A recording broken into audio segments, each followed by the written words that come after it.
ಎಲ್ಲ ನನ್ನ ಸ್ಪರ್ಧಾ ಮಿತ್ರರಿಗೆ ಜ್ಞಾನಸಾಗರ ಯೂಟ್ಯೂಬ್ ಚಾನಲ್ಗೆ ಸ್ವಾಗತ. ಸೊ ಈ ಒಂದು ವಿಡಿಯೋದಲ್ಲಿ ನಾವು ಅಗ್ನಿವೀರ್ ಆರ್ಮಿಯ ಒಂದು ಎಲ್ಲ ಡೀಟೇಲ್ಗಳನ್ನ ಈ ಒಂದು ವಿಡಿಯೋನಲ್ಲಿ ನೋಡ್ತಾ ಹೋಗೋಣ.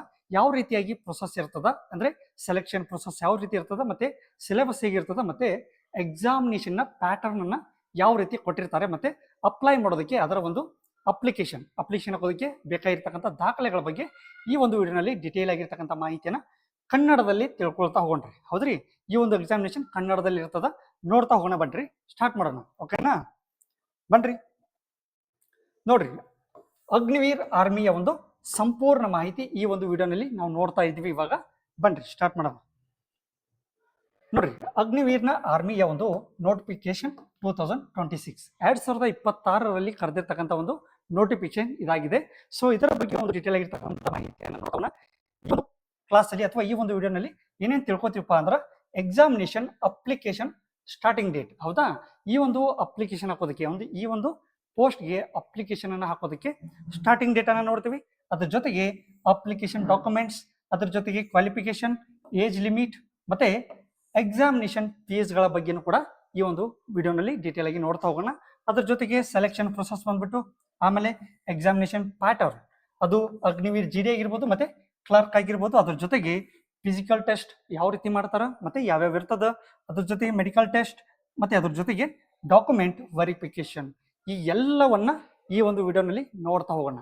ಎಲ್ಲವನ್ನ ಸಂಪೂರ್ಣ ಮಾಹಿತಿಯನ್ನ ಈ ವಿಡಿಯೋನಲ್ಲಿ ನೋಡ್ತಾ ಹೋಗೋಣ. ಬನ್ರಿ ನೋಡ್ರಿ, ಇಂಪಾರ್ಟೆಂಟ್ ಡೇಟ್ಸ್ ಬಂದ್ಬಿಟ್ಟು ಯಾವ್ಯಾವಿದೆ ಇಂಪಾರ್ಟೆಂಟ್ ಡೇಟ್ಸ್. ಫಸ್ಟ್ ಬಂದ್ಬಿಟ್ಟು ಅಪ್ಲಿಕೇಶನ್ ಸ್ಟಾರ್ಟಿಂಗ್ ಡೇಟ್. ಅಪ್ಲಿಕೇಶನ್ ಹಾಕೋದಕ್ಕೆ ಸ್ಟಾರ್ಟಿಂಗ್ ಡೇಟ್ ಬಂದ್ಬಿಟ್ಟು 13th February 2026, ಅಂದ್ರೆ 13 ಫೆಬ್ರವರಿ 2026ರಿಂದ ಸ್ಟಾರ್ಟ್ ಆಗಿದೆ. ಅಪ್ಲಿಕೇಶನ್ ಹಾಕೋದಕ್ಕೆ ಲಾಸ್ಟ್ ಡೇಟ್ ಬಂದ್ಬಿಟ್ಟು April 1, 2026, ಅಂದ್ರೆ April 1ನೇ ತಾರೀಕು 2026ರಲ್ಲಿ ಏನಾಗ್ತದ ಎಂಡ್ ಆಗ್ತಕ್ಕಂಥದ್ದು. ಲಾಸ್ಟ್ ಡೇಟ್ ಬಂದ್ಬಿಟ್ಟು April 1, 2026 ಆಗಿರ್ತದ. ಇನ್ನು ಆನ್ಲೈನ್ ಎಕ್ಸಾಮ್ ಡೇಟ್ ಬಂದ್ಬಿಟ್ಟು, ಇನ್ನು ಎಕ್ಸಾಮ್ ಅನ್ನ ಯಾವಾಗ ಕರೀತಾರೆ ಅಂತ ಇನ್ನು ಕೊಟ್ಟಿಲ್ಲ. ಕೊಟ್ಟ ಮೇಲೆ ನಾವು ಈ ಒಂದು ವಿಡಿಯೋನಲ್ಲಿ ಮತ್ತೊಂದು ವಿಡಿಯೋ ಮಾಡೋದ್ರ ಮೂಲಕ ಅದರ ಒಂದು ಡೀಟೇಲ್ ಅನ್ನು ಕೂಡ ವಿಡಿಯೋ ಮಾಡೋ ಮೂಲಕ ಹೇಳ್ತೀವಿ. ಸೊ ನೋಡ್ರಿ, ನೆಕ್ಸ್ಟ್ ನೋಡೋಣ. ನೆಕ್ಸ್ಟ್ ಏನದರಿ, ಅಪ್ಲಿಕೇಶನ್ ಡಾಕ್ಯುಮೆಂಟ್ಸ್. ಅಪ್ಲಿಕೇಶನ್ ಅನ್ನ ಹಾಕೋದಕ್ಕೆ ಡಾಕ್ಯುಮೆಂಟ್ಸ್ ಯಾವ್ಯಾವ ರಿಕ್ವೈರ್ಡ್ ಇದಾವ ನೋಡ್ರಿ. ಫಸ್ಟ್ ಬಂದ್ಬಿಟ್ಟು ಆಧಾರ್ ಕಾರ್ಡ್ ಅದ, ಅಥವಾ ಮ್ಯಾಟ್ರಿಕ್ಯುಲೇಷನ್ ಸರ್ಟಿಫಿಕೇಶನ್, ಅಂದ್ರೆ 10th ನ ಒಂದು ಮಾರ್ಕ್ಸ್ ಕಾರ್ಡ್ ಬೇಕಾಗಿರ್ತದ. ಅದ್ರ ಜೊತೆಗೆ ಸ್ಕ್ಯಾನ್ಡ್ ಕಾಪಿ ಆಫ್ ಸಿಗ್ನೇಚರ್, ನಿಮ್ಮ ಸಿಗ್ನೇಚರ್ ನ ಒಂದು ಸ್ಕ್ಯಾನ್ಡ್ ಕಾಪಿ ಬೇಕಾಗಿರ್ತದ. ಅದರ ಜೊತೆಗೆ soft copy of latest photo, ಅಂದ್ರೆ ಒಂದು ಫೋಟೋನ ಸಾಫ್ಟ್ ಕಾಪಿ ಬೇಕಾಗಿರ್ತದ, ಅಂದ್ರೆ ಯಾವ ರೀತಿ ಸ್ಕ್ಯಾನ್ ಮಾಡಿರ್ತಕ್ಕಂಥ ಒಂದು ಫೋಟೋ ಬೇಕಾಗಿರ್ತದ. ಅದ್ರ ಜೊತೆಗೆ ಆಧಾರ್ ಲಿಂಕ್ಡ್ ಮೊಬೈಲ್ ನಂಬರ್, ಅಂದ್ರೆ ಆಧಾರ್ ಲಿಂಕ್ ಆಗಿರ್ತಕ್ಕಂಥ ಮೊಬೈಲ್ ನಂಬರ್ ಬೇಕಾಗಿರ್ತದೆ. ಅದ್ರ ಜೊತೆಗೆ ಅದಕ್ಕೆ OTP ನ ರಿಸೀವ್ ಮಾಡ್ಕೊಳ್ತಕ್ಕಂಥದ್ದು ಇರಬೇಕಾಗಿರ್ತದ. ಅದ್ರ ಜೊತೆಗೆ ಆಕ್ಟಿವ್ ಇಮೇಲ್ ID, ಒಂದು ಚಾಲ್ತಿಯಲ್ಲಿ ಇರ್ತಕ್ಕಂಥ ಇಮೇಲ್ ID ಕೂಡ ಇರಬೇಕಾಗಿರ್ತದ. ಅದ್ರ ಜೊತೆಗೆ mark sheet of qualified course, ಅಂದ್ರೆ ನಿಮ್ಮ ಒಂದು 10th ಆಗಿರ್ಬೋದು, ಮತ್ತೆ 8th ಆಗಿರ್ಬೋದು, ನೀವು ಯಾವುದ್ರ ಮೇಲೆ ಅಪ್ಲಿಕೇಶನ್ ಹಾಕ್ತಿರ್ತಾರೋ ಅದರ ಒಂದು ಏನ್ ಬೇಕಾಗಿರ್ತದ, ಮಾರ್ಕ್ ಶೀಟ್ ಬೇಕಾಗಿರ್ತದ. ಅದ್ರ ಜೊತೆಗೆ ಅಡ್ರೆಸ್ ಡೀಟೇಲ್ಸ್, ನಿಮ್ಮ ಒಂದು ಅಡ್ರೆಸ್ ಡೀಟೇಲ್ಸ್ ಕೂಡ ಇಂಪಾರ್ಟೆಂಟ್ ಆಗಿರ್ತದ. ಓಕೆ ರೀ, ಮೂವ್ ಟು ದ ನೆಕ್ಸ್ಟ್. ನೋಡ್ರಿ, ಕ್ವಾಲಿಫಿಕೇಶನ್. ಇವಾಗ ಏನ್ ನೋಡ್ತಾ ಇದ್ವಿ, ಕ್ವಾಲಿಫಿಕೇಶನ್. ಈ ಒಂದು ಅಪ್ಲಿಕೇಶನ್ ನ ಹಾಕೋದಕ್ಕೆ ಕ್ವಾಲಿಫಿಕೇಶನ್ ಏನ್ ಬೇಕಾಗಿರ್ತದ ಅಂತ ನೋಡೋಣ್ರಿ. ಇಲ್ಲಿ ನೋಡ್ರಿ, ಅಗ್ನಿವೀರ್ ಜಿಡಿಗೆ ಕ್ವಾಲಿಫಿಕೇಶನ್ ಏನ್ ಬೇಕಾಗಿರ್ತದ, ಒಂದು 10th ಪಾಸ್ ಆಗಿರ್ಬೇಕು. ಅದ್ರ ಜೊತೆಗೆ 33 in 5 ಸಬ್ಜೆಕ್ಟ್, ಅಂದ್ರೆ 33% ಆಫ್ 5 ಸಬ್ಜೆಕ್ಟ್, ಅಂದ್ರೆ 5 ಸಬ್ಜೆಕ್ಟ್ಗಳಲ್ಲಿ ನೀವು ಏನ್ ಮಾಡಿರ್ಬೇಕು, ಮಿನಿಮಮ್ ಅಂದ್ರೆ ಕನಿಷ್ಠ 33% ನೊಂದಿಗೆ ಪಾಸ್ ಅನ್ನ ಹೊಂದಿರಬೇಕಾಗಿರ್ತದ. ಇಲ್ಲಿ ನೋಡ್ರಿ, ಟೋಟಲ್ ಆಗಿ 45 ಹೊಂದಿರ್ಬೇಕಂತ ಐತೆ. ಆದ್ರೆ 5 ಸಬ್ಜೆಕ್ಟ್ಗಳಲ್ಲಿ ಬಂದಾಗ ಮಿನಿಮಮ್ ಎಷ್ಟು ಬೇಕ್ರಿ, 33%. 5 ಸಬ್ಜೆಕ್ಟ್ಗಳಲ್ಲಿ ನೀವು ಮಾರ್ಕ್ಸ್ ಅನ್ನ ಗೇನ್ ಮಾಡಿರ್ಬೇಕಾಗಿರ್ತದ. ನೆಕ್ಸ್ಟ್ ನೋಡ್ರಿ, ಇನ್ನು ಟ್ರೇಡ್ಸ್ಮನ್ಗೆ, ಅಂದ್ರೆ 10th ಪಾಸ್ ಆಗಿರ್ಬೋದು ಅಥವಾ 8th ಪಾಸ್ ಆಗಿರ್ಬೋದು. ಸೊ ಇವ್ರಿಗೂ ಕೂಡ ಏನಿರ್ತದ, 33%. 33% ಅನ್ನ 5 ಸಬ್ಜೆಕ್ಟ್ಗಳಲ್ಲಿ ನೀವು ಮಾರ್ಕ್ಸ್ ಅನ್ನ ಗೇನ್ ಮಾಡಿರ್ಬೇಕಾಗಿರ್ತದೆ, ಪರ್ಸೆಂಟೇಜ್ ಅನ್ನ ಗೇನ್ ಮಾಡಿರ್ಬೇಕಾಗಿರ್ತದೆ. ಹೌದ್ರಿ. ನೆಕ್ಸ್ಟ್ ನೋಡ್ರಿ, ಇಲ್ಲಿ ಕೂಡ ಕ್ವಾಲಿಫಿಕೇಶನ್ ಕೊಟ್ಟಿದ್ದಾರೆ ನೋಡ್ರಿ. ಕ್ವಾಲಿಫಿಕೇಶನ್ ನೋಡ್ರಿ, 10th ಅಥವಾ ITI ನ ಪಾಸ್ ಆಗಿರ್ಬೋದು. ಅದ್ರ ಜೊತೆಗೆ ಟೋಟಲ್ ಆಗಿ 50% ಮಾರ್ಕ್ಸ್ ಅನ್ನ ಹೊಂದಿದ್ರು ನಡೀತದ, 50% ಪರ್ಸೆಂಟೇಜ್ ಅನ್ನ ಹೊಂದಿದ್ರು ಕೂಡ ನಡೀತದ. ಇನ್ನು ನೆಕ್ಸ್ಟ್ ಬಂದ್ಬಿಟ್ಟು ನೋಡ್ರಿ, 10th ನೋಡ್ರಿ ಕ್ಲರ್ಕ್ ಆಗಿರ್ಬೋದು ಮತ್ತೆ ಸ್ಟೋರ್ ಕೀಪರ್ ಅಂತ ಕರಿತೀವಿ. ಕ್ಲರ್ಕ್ ಏನಂತ ಕರಿತೀವಿ ನಾವು, ಸ್ಟೋರ್ ಕೀಪರ್ ಅಂತೀವಿ. ಈ ಒಂದು ಹುದ್ದೆಗಳಿಗೆ ಬೇಕಾಗಿರ್ತಕ್ಕಂಥದ್ದು 10th ಆಗಿರ್ಬೋದು ಅಥವಾ PUC ಆಗಿರ್ಬೋದು. ಇನ್ನು ಅದ್ರ ಜೊತೆಗೆ ಟೋಟಲ್ ಮಾರ್ಕ್ಸ್ ಎಷ್ಟು ಇರಬೇಕಪ್ಪ ಅಂದ್ರೆ 60 ಅಬೌವ್ ಆಗಿರ್ಬೇಕಾಗಿರ್ತದ. 60% ಅಬೌವ್ ಏನಾಗಿರ್ಬೇಕು, ಅವರ ಒಂದು ಪರ್ಸೆಂಟೇಜ್ ಅನ್ನ ಹೊಂದಿರಬೇಕು. ಮತ್ತೆ ಮಿನಿಮಮ್ 50% ಆಫ್ ಈಚ್ ಸಬ್ಜೆಕ್ಟ್, ಪ್ರತಿ ಸಬ್ಜೆಕ್ಟ್ ಅಲ್ಲಿ 50ಕ್ಕಿಂತ 50%ಕ್ಕಿಂತ ಹೆಚ್ಚಿನ ಮಾರ್ಕ್ಸ್ ಅನ್ನ ಗೇನ್ ಅನ್ನ ಮಾಡಿರ್ಬೇಕು. ಓಕೆ, ನೆಕ್ಸ್ಟ್ ಬಂದ್ಬಿಟ್ಟು securing 50% in English, maths and accountants. ಅಂದ್ರೆ ಇಲ್ಲಿ ಕೂಡ ಮ್ಯಾಥ್ಸ್ ಆಗಿರ್ಬೋದು, ಅಕೌಂಟೆಂಟ್ ಆಗಿರ್ಬೋದು ಅಥವಾ ಇಂಗ್ಲಿಷ್ ಅಲ್ಲಿ ಏನ್ ಮಾಡಿರ್ಬೇಕು, ಎಷ್ಟು 50%, 50%ಕ್ಕಿಂತ ಹೆಚ್ಚಿನ ಮಾರ್ಕ್ಸ್ ಅನ್ನ ಗೇನ್ ಮಾಡಿರ್ಬೇಕಾಗಿರ್ತದೆ. ಹೌದಾ, ಮುಂದೆ ಹೋಗ್ರಿ. ಮುಂದೆ ನೋಡ್ರಿ ಏಜ್ ಲಿಮಿಟ್. ಹೌದಾ, ಏಜ್ ಲಿಮಿಟ್ ಇಲ್ಲಿ ನೋಡ್ರಿ, ಮಿನಿಮಮ್ ಏಜ್ ಲಿಮಿಟ್ ಬಂದ್ಬಿಟ್ಟು ಅಂದ್ರೆ 1 ಜುಲೈ 2005 ಒಂದು ಒಳಗಾಗಿ ಅವರ ಒಂದು ಜನಿಸಿರ್ಬೇಕಾಗಿರ್ತದೆ ನೋಡ್ರಿ. ಇದರ ನಂತರ ಜನಿಸಿರ್ಬೇಕು. ಮತ್ತೆ ಮ್ಯಾಕ್ಸಿಮಮ್ ಏಜ್ ಬಂದ್ಬಿಟ್ಟು 1 ಜುಲೈ 2009 1 ಜುಲೈ 2009 ಒಳಗಾಗಿ ಒಂದು ಅವರ ಒಂದು ಜನನ ಆಗಿರ್ಬೇಕು ನೋಡ್ರಿ. 1 ಜುಲೈ 2025ರಿಂದ 1 ಜುಲೈ 2009 ಒಳಗಾಗಿ ಅವರ ಒಂದು ಜನನ ಆಗಿರ್ಬೇಕಾಗಿರ್ತದ. ಹೌದ್ರಿ, ಇದು ಏನಾಗಿರ್ತದ, ಒಂದು ರಿಕ್ವೈರ್ಮೆಂಟ್ ಅಂದ್ರೆ ಏಜ್ ಲಿಮಿಟ್ ಇಷ್ಟರೊಳಗಡೆ ಇರಬೇಕು. ಒಂದು ಅಭ್ಯರ್ಥಿ ಅಪ್ಲಿಕೇಶನ್ ಆಗ್ತಾನಂದ್ರೆ ಇಷ್ಟರೊಳಗೆ ಏನಿರ್ಬೇಕ, ಏಜ್ ಲಿಮಿಟ್ ಅನ್ನ ಹೊಂದಿರಬೇಕಾಗಿರ್ತದೆ. ಓಕೆ ರೀ, ನೋಡ್ರಿ ಮುಂದೆ ಏನದ ಸೆಲೆಕ್ಷನ್ ಪ್ರೊಸೆಸ್. ಹೌದ್ರಿ, ಸೆಲೆಕ್ಷನ್ ಪ್ರೊಸೆಸ್ ಏನದ ನೋಡ್ರಿ. ಫಸ್ಟ್ ಇರತಕ್ಕಂಥದ್ದು ಆನ್ಲೈನ್ ಕಾಮನ್ ಎಂಟ್ರನ್ಸ್ ಟೆಸ್ಟ್ ಅಂತ ನೋಡ್ತೀವಿ. ಆನ್ಲೈನ್ ಕಾಮನ್ ಎಂಟ್ರನ್ಸ್ ಟೆಸ್ಟ್ ಅಥವಾ ಎಂಟ್ರನ್ಸ್ ಎಕ್ಸಾಮ್. ಮೊದಲಿಗೆ ಏನ್ ಮಾಡ್ತಾರೆ, ಒಂದು ಆನ್ಲೈನ್ ಅಲ್ಲಿ ಎಕ್ಸಾಮ್ ಅನ್ನ ಕಂಡಕ್ಟ್ ಮಾಡ್ತಾರೆ. ಅದು ಆನ್ಲೈನ್ CBT ಅಂದ್ರೆ ಆನ್ಲೈನ್ ಮೂಲಕ ಇರ್ತಕ್ಕಂಥದ್ದು. ಆಮೇಲೆ ರೆಕ್ರೂಟ್ಮೆಂಟ್ ರ್ಯಾಲಿ ಏನ್ ಮಾಡ್ತಾರ, ಮೊದಲು ಎಕ್ಸಾಮ್ ಇರ್ತದ, ಆಮೇಲೆ ರ್ಯಾಲಿಯನ್ನ ಕರೀತಾರ. ರ್ಯಾಲಿ ಗೊತ್ತಿದೆ ನಿಮಗೆ, ರನ್ನಿಂಗ್ ಆಗಿರ್ಬೋದು, ಏನೋ ಒಂದು ರ್ಯಾಲಿಯನ್ನ ಕರೀತಾರ. ಆಮೇಲೆ ಫಿಸಿಕಲ್ ಫಿಟ್ನೆಸ್ ಟೆಸ್ಟ್. ಹೌದಾ, ಆ ಒಂದು ರ್ಯಾಲಿಯಲ್ಲಿ ಏನ್ ಮಾಡ್ತಾರ, ಫಿಸಿಕಲ್ ಫಿಟ್ನೆಸ್ ಟೆಸ್ಟ್ ಅನ್ನ ಮಾಡ್ತಾರ. ಅದ್ರ ಜೊತೆಗೆ ಫಿಸಿಕಲ್ ಸ್ಟ್ಯಾಂಡರ್ಡ್ ಟೆಸ್ಟ್ ಅಂತ ನೋಡ್ತೀವಿ. ಅಂದ್ರೆ ಒಂದು ರನ್ನಿಂಗ್ ಅನ್ನ ಮಾಡಿಸ್ತಾರ. ಅದ್ರ ಜೊತೆಗೆ ಲಾಂಗ್ ಜಂಪ್ ಆಗಿರ್ಬೋದು ಮತ್ತೆ ಪುಷಪ್ಸ್ ಆಗಿರ್ಬೋದು, ಈ ತರದ ಟೆಸ್ಟ್ ಗಳನ್ನ ಕೂಡ ಮಾಡ್ತಾರ. ಅದ್ರ ಜೊತೆಗೆ ಮೆಡಿಕಲ್ ಟೆಸ್ಟ್ ಕೂಡ ಇರ್ತದ. ಆಮೇಲೆ ಏನಿರ್ತದ, ಫಿಸಿಕಲ್ ಟೆಸ್ಟ್ ಪಾಸ್ ಆದವ್ರಿಗೆ ಮೆಡಿಕಲ್ ಟೆಸ್ಟ್ ಅನ್ನ ಕಂಡಕ್ಟ್ ಮಾಡ್ತಾರ. ಮೆಡಿಕಲ್ ಟೆಸ್ಟ್ ಆದ ತಕ್ಷಣ ಡಾಕ್ಯುಮೆಂಟ್ ವೆರಿಫಿಕೇಶನ್ ಇರ್ತದ. ಏನಿರ್ತದ ರೀ, ಮೊದಲು ಮೆಡಿಕಲ್ ಟೆಸ್ಟ್ ಇರ್ತದ. ಮೆಡಿಕಲ್ ಟೆಸ್ಟ್ ಆದ ತಕ್ಷಣ ಡಾಕ್ಯುಮೆಂಟ್ ವೆರಿಫಿಕೇಶನ್ ಇರ್ತದ. ಸೊ ಡಾಕ್ಯುಮೆಂಟ್ ಗಳನ್ನ ಕರೆಕ್ಟ್ ಆಗಿ ಇಟ್ಕೊಳ್ರಿ, ಯಾವುದೇ ಕಾರಣಕ್ಕೂ ಮಿಸ್ ಮಾಡೋದಕ್ಕೆ ಹೋಗ್ಬೇಡ್ರಿ. ಡಾಕ್ಯುಮೆಂಟ್ ಅನ್ನೋದು ತುಂಬಾ ಇಂಪಾರ್ಟೆಂಟ್ ಆಗಿರ್ತದ. ಡಾಕ್ಯುಮೆಂಟ್ ಅನ್ನ ಯಾವುದೇ ರೀತಿ ಇರ್ತಕ್ಕಂಥ ಫೇಕ್ ಆಗಿರ್ತಕ್ಕಂಥ ಡಾಕ್ಯುಮೆಂಟ್ ಗಳನ್ನ ಯೂಸ್ ಮಾಡಕ್ ಹೋಗ್ಬೇಡ್ರಿ. ಬಿಕಾಸ್ ಮುಂದೆ ಏನಾದರೂ ಪ್ರಾಬ್ಲಮ್ ಆದ್ರೆ ನೀವೇ ಹೊಣೆಗಾರಿಕೆ ಹೊಂದಿರ್ತೀರ. ಸೊ ಓಕೆ, ನೆಕ್ಸ್ಟ್ ನೋಡ್ರಿ, ಫೈನಲ್ ಮೆರಿಟ್ ಲಿಸ್ಟ್ ಅನ್ನ ಡಾಕ್ಯುಮೆಂಟ್ ವೆರಿಫಿಕೇಶನ್ ಆದ ತಕ್ಷಣ ಫೈನಲ್ ಮೆರಿಟ್ ಲಿಸ್ಟ್ ಅನ್ನ ಬಿಡ್ತಾರೆ.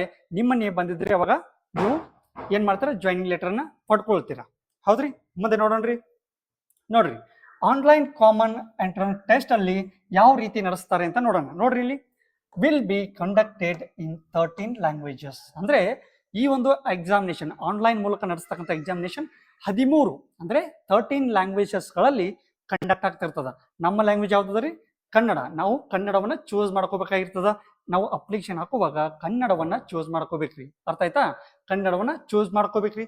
ನೆಕ್ಸ್ಟ್ ನೋಡ್ರಿ, 50 ಕ್ವಶನ್ಸ್ ಇನ್ 1 ಅವರ್. ಅಂದ್ರೆ 50 ಕ್ವಶನ್ಗಳಿರ್ತಾವ.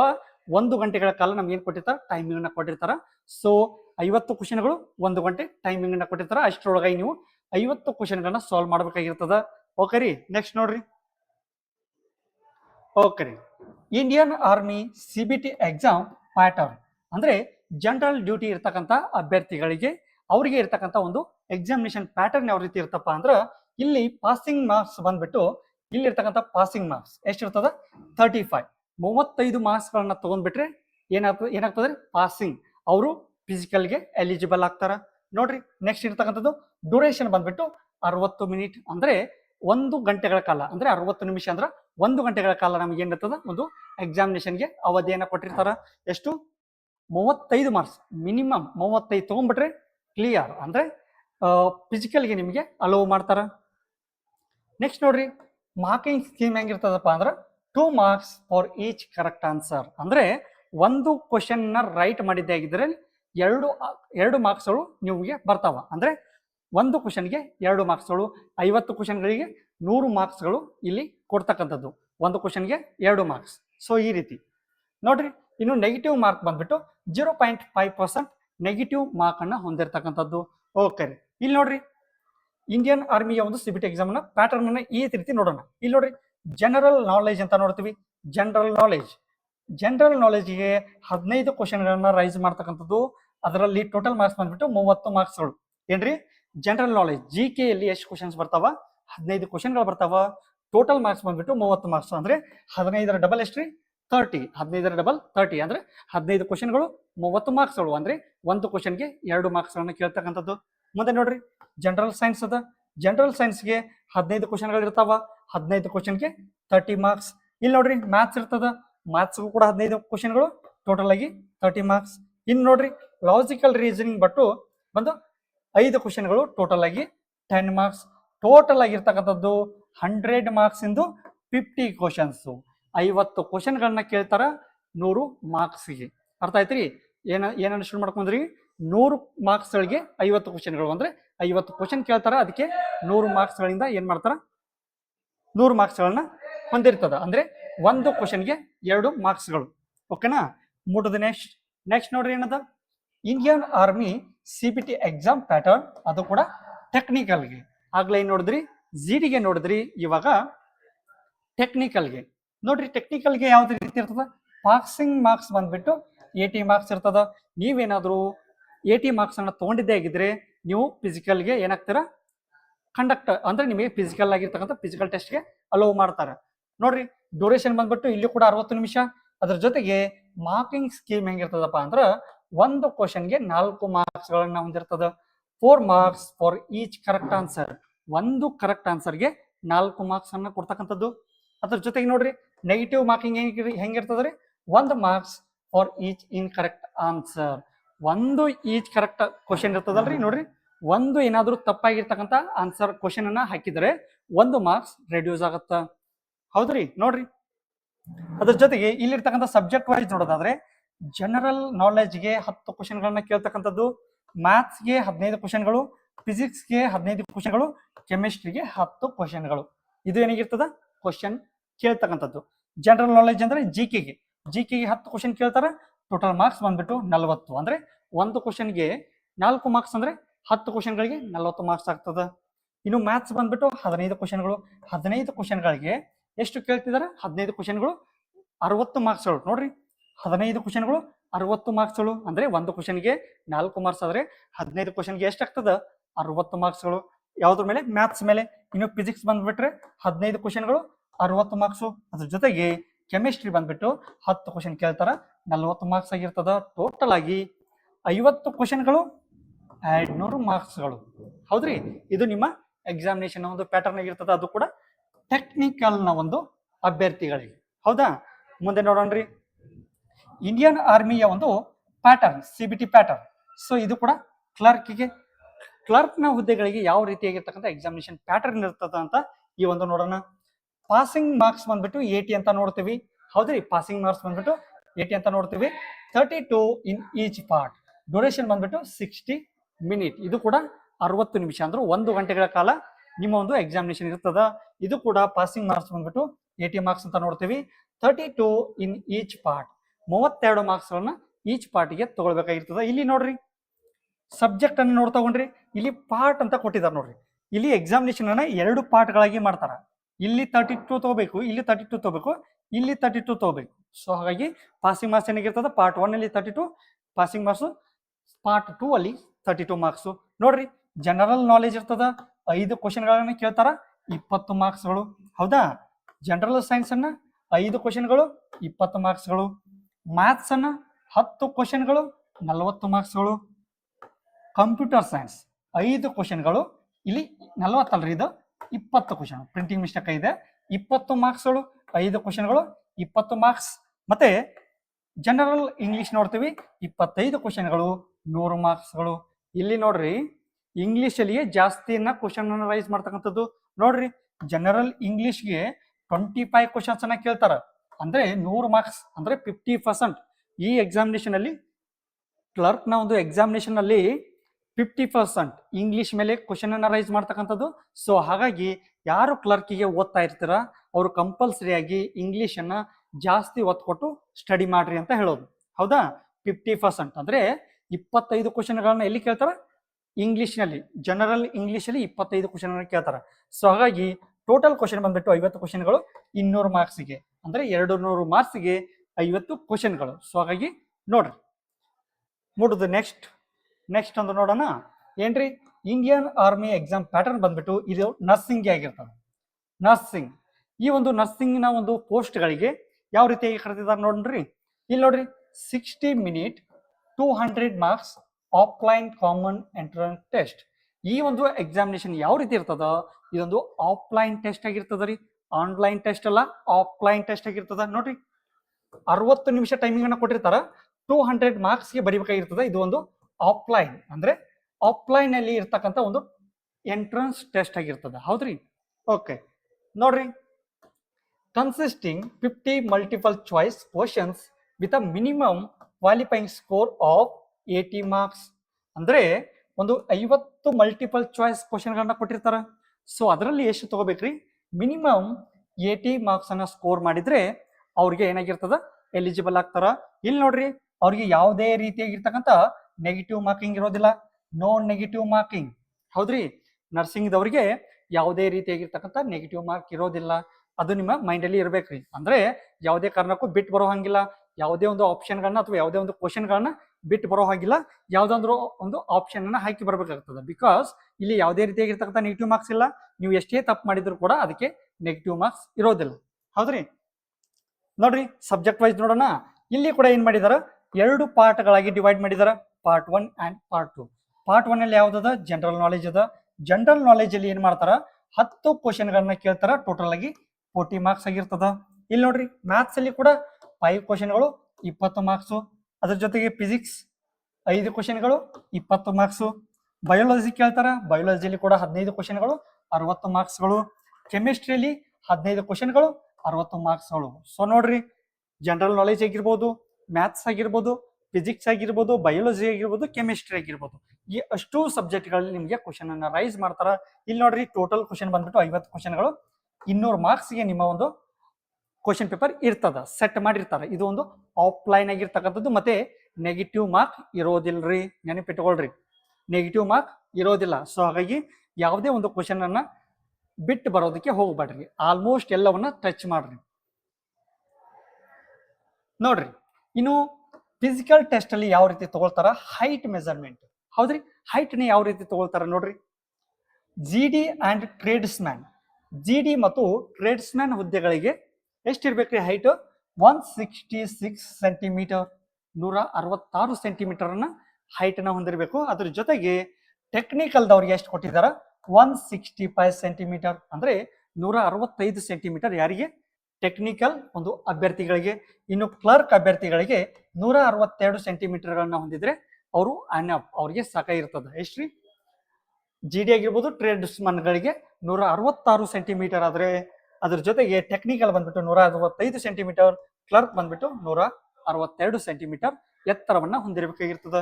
ಮುಂದೆ ನೋಡ್ರಿ, ಚೆಸ್ಟ್ ಬಂದ್ಬಿಟ್ಟು ಮಿನಿಮಮ್ 77 ಸೆಂಟಿಮೀಟರ್. ಚೆಸ್ಟ್ ನ ಒಂದು ಮೆಜರ್ಮೆಂಟ್ ಎಷ್ಟು ಇರ್ಬೇಕ್ರಿ, 77 ಸೆಂಟಿಮೀಟರ್ ಹೊಂದಿರಬೇಕು.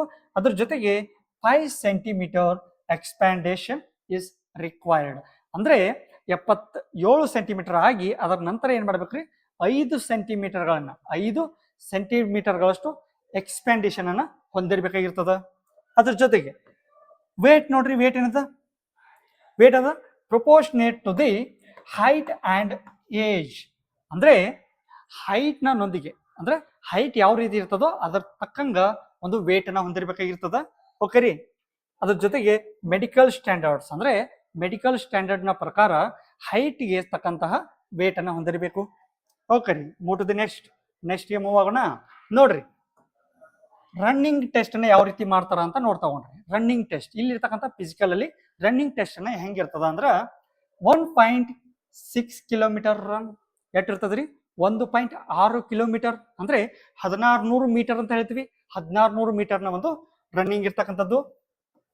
ಇನ್ನು ಗ್ರೂಪ್ 1 ಅಲ್ಲಿ ಇನ್ 5 ಮಿನಿಟ್ಸ್ 30 ಸೆಕೆಂಡ್ಸ್, ಅಂದ್ರೆ ಏನ್ರಿ, 5 ನಿಮಿಷದಲ್ಲಿ 30 ಸೆಕೆಂಡ್ಸ್, ಅಂದ್ರೆ 5 ನಿಮಿಷ 30 ಸೆಕೆಂಡ್ಗಳ ಕಾಲ ಹಿಡಿತಾರ. ಇದಕ್ಕೆ ಎಷ್ಟು ಮಾರ್ಕ್ಸ್ ಅನ್ನ ತಗೋತಾರ ಅಂದ್ರ 60 ಮಾರ್ಕ್ಸ್ಗಳು.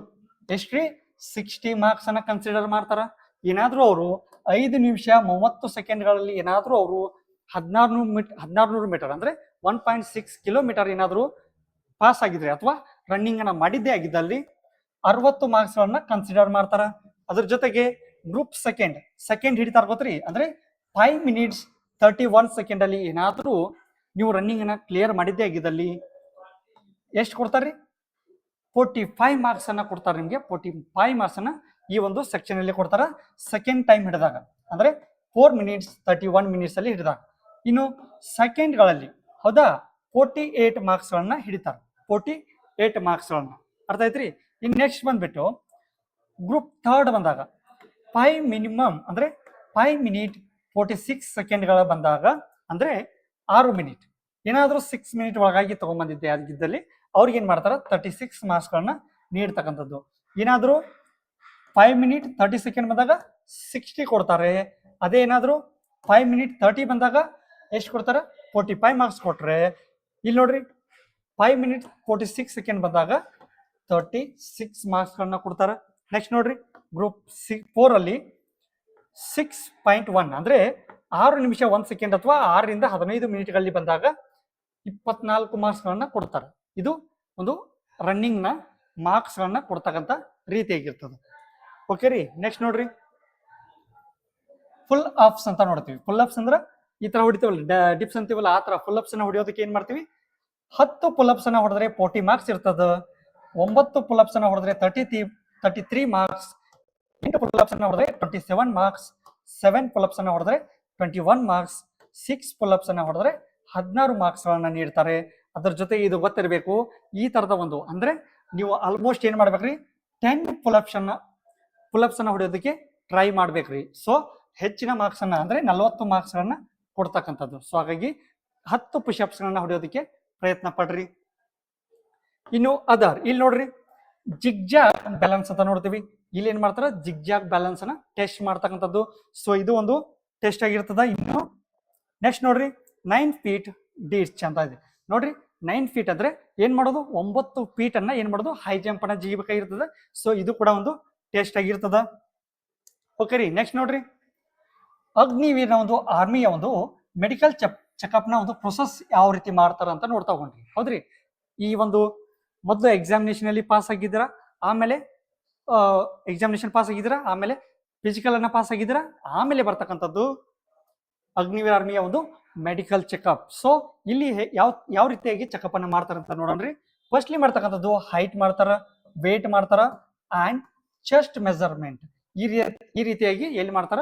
ಮೆಡಿಕಲ್ ಟೆಸ್ಟ್ ಅನ್ನ ಮಾಡ್ತಾರ. ಅದ್ರ ಜೊತೆಗೆ ಐ ಟೆಸ್ಟ್ ಮಾಡ್ತಾರ, ಹಿಯರಿಂಗ್ ಟೆಸ್ಟ್ ಅನ್ನ ಮಾಡ್ತಾರ, ಅಂದ್ರೆ ಕೇಳ್ತದ ಇಲ್ಲ ಅಂತ ಹೇಳಿ ಕಿವಿಯನ್ನ ಟೆಸ್ಟ್ ಮಾಡ್ತಾರ. ಅದ್ರ ಜೊತೆಗೆ ಡೆಂಟಲ್ ಚೆಕಪ್ ಅಂದ್ರೆ ಹಲ್ಲಿನ ದಂತದ ಚೆಕಪ್ ಅನ್ನು ಕೂಡ ಮಾಡ್ತಾರ. ಅದ್ರ ಜೊತೆಗೆ ಫ್ಲಾಟ್ ಫುಟ್ ಅಂಡ್ ನೋ ನಿಚಸ್. ಇವಾಗ ಏನ್ ಮಾಡ್ತಾರೆ? ಪಾದದ ಮತ್ತು ಗೋಣಿನ ಈ ಒಂದು ಕುತ್ತಿಗೆಯ ಭಾಗವನ್ನ ಚೆಕ್ ಮಾಡ್ತಾರ. ಅದ್ರ ಜೊತೆಗೆ ಫ್ರಾಕ್ಚರ್ಸ್ ಅಂಡ್ ಬೋನ್ ಡಿಫಾರ್ಮಿಟಿ ಅಂತ ನೋಡ್ತೀವಿ. ಅಂದ್ರೆ ಬೋನ್ಗಳೇನಾದ್ರು ಫ್ರಾಕ್ಚರ್ ಆಗಿದಾವ ಅಂತ ಹೇಳಿ ಚೆಕ್ ಮಾಡ್ತಾರ. ಅದ್ರ ಜೊತೆಗೆ ಸ್ಕಿನ್ ಅಂಡ್ ಸರ್ಜಿಕಲ್ ಡಿಸೀಸಸ್ ಅಂದ್ರೆ ಏನಾದ್ರೂ ಅವ್ರಿಗೆ ಸ್ಕಿನ್ಗೆ ಏನಾದ್ರು ಪ್ರಾಬ್ಲಮ್ ಇದೆಯಾ ಅಥವಾ ಒಳಗಡೆ ಏನಾದ್ರು ಬಾಡಿಲಿ ಏನಾದ್ರು ಪ್ರಾಬ್ಲಮ್ಸ್ ಇದೆಯಾ ಅಂತ ಚೆಕ್ ಮಾಡ್ತಾರ.